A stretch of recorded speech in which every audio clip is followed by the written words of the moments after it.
जिद करना सीखो, जिद करना सीखो, जो लिखा नहीं मुकद्दर में, जो लिखा नहीं मुकद्दर में, उसे हासिल करना सीखो, उसे हासिल करना सीखो। जी हाँ, सब सही सुना आप लोगों ने कि जिद करना सीखो, जो लिखा नहीं मुकद्दर में, जो लिखा नहीं मुकद्दर में, उसे हासिल करना सीखो। हेलो माय डियर फ्रेंड्स, नमस्कार। मेरे इस स्टडी विद डेडिकेशन वाला चैनल पर आप सभी लोगों का स्वागत है। मैं आज इस वीडियो में लुक से रिलेटेड कुछ इम्पॉर्टेंट फ्रेजल वर्ब को डिस्कस करूंगा जो एग्ज़ाम में बार बार रिपीट होते रहते हैं। इस पर बहुत सारे क्वेश्चन पूछे जा रहे हैं आजकल एसएससी, बैंकिंग और मतलब और सारे एग्ज़ाम में पूछे जाते हैं। चलिए स्टार्ट करते हैं बिना किसी देरी के। देखिए है लुक से रिलेटेड इम्पॉर्टेंट फ्रेजल वर्ब। पहला फ्रेजल वर्ब है लुक आफ्टर। लुक आफ्टर का मतलब ये होता है देखभाल करना। इसका सिनोनिम्स हमने नीचे लिख दिया है देखभाल करने की। जैसे ब्रिंग अप भी एक फ्रेजल वर्ब है, टेक केयर ऑफ भी है, रियर रियर भी इसका सिनोनिम्स है, रेज रेज भी सिनोनिम्स है। अगर यहाँ रेज अप देता है मतलब गलती इस पर देता है, रेज अप कर देता है, लेकिन ये गलत होता है, केवल रेज होता है, ध्यान देना इस पर। अब देखिए लुक आफ्टर मतलब ये कैसे कहाँ यूज होता है इसका। लुक आफ्टर का मतलब होता है जैसे किसी चीज़ को लंबे समय तक किसी से कहना देखभाल करने के लिए, किसी चीज़ का पालन। जैसे कहीं आप कहीं चले जाएं कहीं बाहर, तो किसी से कह दें कि भैया हमारे बच्चों को देखना, मैं कुछ दिन बाद लौटूंगा यानी वापस आ जाऊंगा। अब ब्रिंग अप मतलब पालन पोषण होता ही है। टेक केयर ऑफ, इन दोनों में ज़्यादा और डिफरेंस बताना है कि टेक केयर ऑफ का मतलब होता है कहीं से आप कहीं जा रहे हैं, अकेले यात्रा कर रहे हैं, आपको टॉयलेट लगी है, कहें भैया मेरा सामान थोड़ा देर देखे रहना, मैं अभी आता हूँ 5 मिनट में, तो इसका मतलब टेक केयर ऑफ होता है। दूसरा सिनोनिम्स, दूसरा फ्रेजल वर्ब बताएंगे इसमें क्या है, लुक एट। लुक एट का मतलब होता है किसी चीज़ के तरफ देखना। जैसे आप कहीं जा रहे हैं तो चाट की दुकान या चॉकलेट की दुकान या मिठाई की दुकान मिली, आप उसको देख रहे हैं यानी घूर रहे हैं। इसका जो सिनोनिम्स होता है स्टेयर एट होता है, यानी कि इसका मतलब होता है किसी को घूरना, एकटक। अब तीसरा फ्रेजल वर्ब है लुक ऑन। लुक ऑन का मतलब होता है किसी चीज़ को एक नज़र देखना। जैसे आप कहीं मोटरसाइकिल पर सवार होकर जा रहे हैं किसी के साथ और कहीं रास्ते में एक्सीडेंट हो जाए या कोई चीज़ कहीं सर्कस लगा हो देख लें, मतलब आप उसको एक नज़र देखें और आगे बढ़ लें, तो वहाँ पर जो वर्ड यूज होगा लुक ऑन होगा। इन दोनों में डिफरेंस समझना है कि मतलब किसी चीज़ को घूरने के लिए आता है मतलब एक टक देखने के लिए, लुक ऑन मतलब एक नज़र देखना।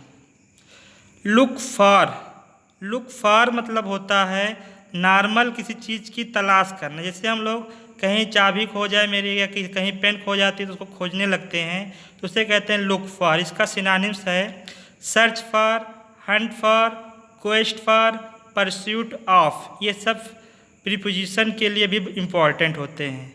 यहाँ पर परस्यूट फॉर दे देता है तो ये गलत हो जाता है, परस्यूट ऑफ ही लेता हमेशा।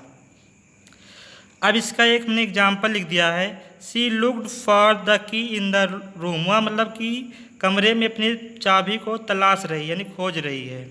या जैसे कि हम लोग कहीं बाहर जाते हैं जॉब के लिए तो वहाँ भी सर्च फॉर आ सकता है, उसके लिए मतलब जॉब तलाशने के लिए सर्च फॉर आ सकता है।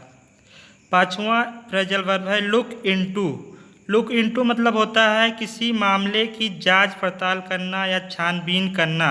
जैसे किसी मर्डर केस की जांच करना, जैसे पुलिस जब करती है या सीबीआई जांच होती है तो उसे वहाँ पर लुक इनटू यूज होता है, लुक फॉर नहीं, वहाँ गलत हो जाएगा, यानी कि लुक इनटू वहाँ ज़्यादा सही माना जाएगा।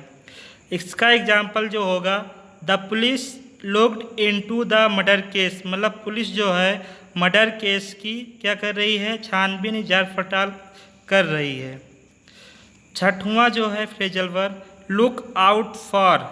किसी चीज़ के प्रति सतर्क रहना, यानी कि किसी डेंजर चीज़ जैसे सांप, कहा जाए कि भैया वहाँ आप जा रहे हैं तो वहाँ पर सांपों से या जंगली जानवरों से सतर्क रहना है। अब इसका सिनोनिम्स जो होता है वॉच आउट फॉर होता है।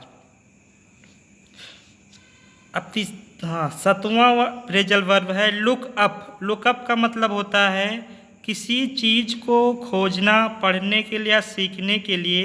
जैसे डिक्शनरी या इंटरनेट पर जब हम लोग खोजते हैं तो वहाँ पर वर्ड जो होता है यूज होगा फ्रेजल वर्ब लुक अप होता है।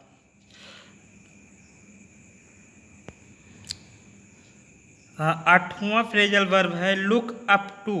लुक अप टू मतलब होता है किसी को सम्मान की दृष्टि से नज़रिए से देखना, यानी कि उसकी रेस्पेक्ट करना।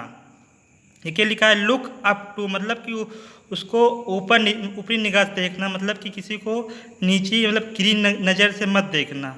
तो वहाँ लुक अप टू आता है। दोस्त इसी का मतलब इसका अपोजिट जो है लुक डाउन ऑन होता है या लुक डाउन अपान हो सकता है। आन या अपान में से कोई भी हो सकता है। तो इसका मतलब होता है किसी को घृणा की दृष्टि से देखना या किसी को नीची निगाह या गिरी निगाह से देखना। इसका जो इंग्लिश में होता है टू होल्ड इन कंटेम्प्ट, मतलब किसी की निंदा करना, बुराई करते रहना, उसको गिरी नज़र से देखना, घृणा की दृष्टि से देखना। To regard as inferior, inferior मतलब घटिया नजर, घटिया तरीके से किसी को देखना। अब इसका एग्जाम्पल हमने लिख दिया है, जैसे Ranjan things they look down on her, मतलब कि यहाँ पर रंजना हो जाए क्योंकि हर लगा है ना, तो ये रंजना कर सकते हैं। यानी रंजना सोचती है, मानती है कि वह मतलब कुछ लोग जो हैं उसे बुरी नज़र से देखते हैं, यानी लुक डाउन ऑन, उसको बुरी नज़र से देखते हैं, गिरी नज़र से देखते हैं। क्योंकि यानी because she does not have job, क्योंकि उसके वह जॉब नहीं करती है। तो ये सब फ्रेजल वर्ब थे जो कि एग्ज़ाम में इस पर बहुत सारे क्वेश्चन पूछे जाते हैं। एसएससी सीजीएल एसएससी के जितने एग्ज़ाम होते हैं, मतलब कि इंग्लिश में जहाँ जहाँ इंग्लिश आता है उसमें सब बहुत ज़्यादा इम्पॉर्टेंट है।